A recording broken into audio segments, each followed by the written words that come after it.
I never answer this question without first saying that there is an obvious difference between the statement that declares Black Lives Matter and the movement that puts each word in caps, and then the political ideology that comes from some of the people in that movement.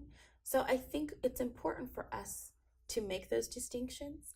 The next piece, obviously, in my simple answer would be that statement is not racist.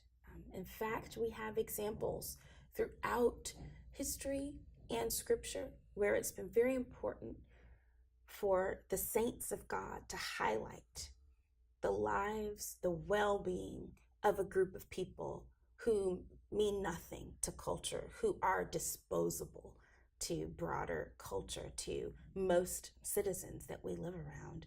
And African Americans in the United States and in South America also. There have been countless times where we've seen that Black people don't matter to the future, to the forward movement of this country. They don't mean a thing in the structure of capitalism as it rests in the US. And I think even in our churches, we would be mistaken to say that Black people have mattered in the founding of and the continuation of the church in the United States. In fact, the historic Black church was formed out of a deep need for a safe space to worship God. I come from a denomination whose churches have in the past, and this was some time ago, but it was only 60 to 70 years ago, where churches looked at their Black members and said, you have to wait to take communion. You're not welcome at this table. And in those moments, in those times, it becomes clear that living cultural normativity, specifically in our country, white normativity, was more important than living out the scripture, where we have clear direction about not withholding the Lord's Supper from any of the saints, about not showing preference. We have clear teaching about remembering the Hellenist widows, about remembering the good works even of a Samaritan. We have clear teaching about the Lord himself in his body reaching across dividing lines. And not only that, Jesus with his flesh tore down dividing walls. And if we are not doing that, and I mean specifically, if we are not saying to each other, your life matters, then we are actually forgetting how to not lump everything in and to presume everything's okay. To get more specific, you have a lot of folks who think Black Lives Matter as a phrase is racist because it leaves out others. But the truth is, the church is a place where each phrase, like Black Lives Matter, Latin Lives Matter, Native Lives Matter, they don't have to be changed. They don't have to be changed. They can all be seated in one space together. You can bring in the movement that supports education for women, and it can be side by side, if not in a harmonic dance, with the Black Lives Matter movement in the church.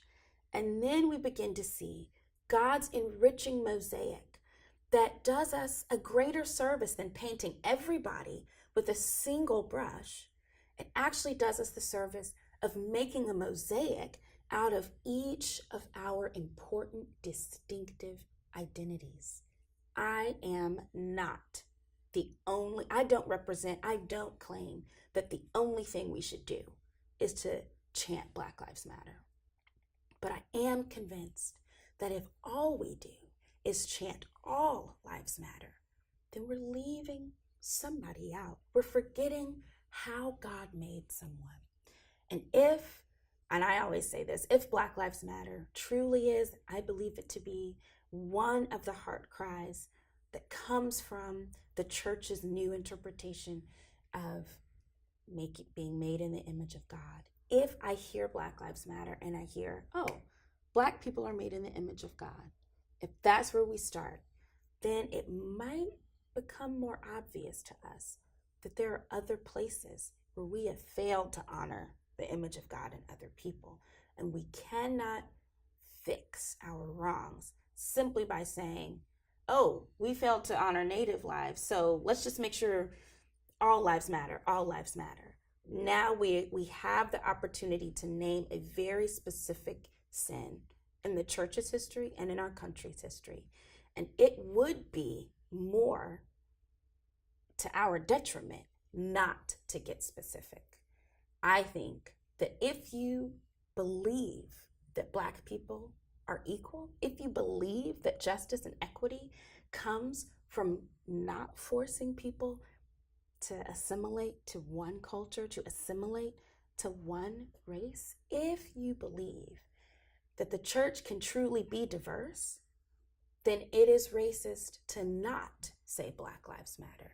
It is racist to not uplift Native lives and those of the Hispanics that we forget and we despise so often. It is sexist to not get specific about how we treat women.